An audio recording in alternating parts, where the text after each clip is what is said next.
আজকে আমি বানাবো ক্ষীরত কাতলা। এই রেসিপিটা আমি উইকেন্ড ফ্লেভার্সে দেখেছিলাম, তো ভাবলাম যে চলো আমি একবার ট্রাই করে নিই। অনেক রকম তো কাতলা মাছ বানিয়ে খেয়েছি, তো ওইটাই ট্রাই করে দেখি।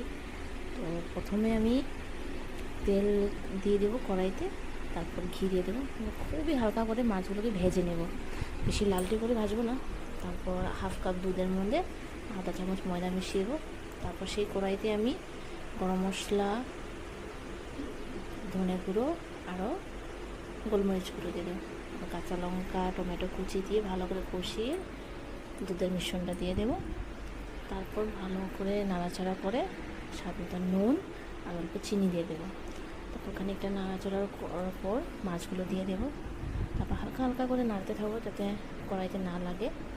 তারপরে আবার নামানোর আগে গরম মশলা আরও গোলমরিচ গুঁড়ো দিয়ে দেবো। তারপর কাঁচা লঙ্কা দেবো। আমি অল্প ধনে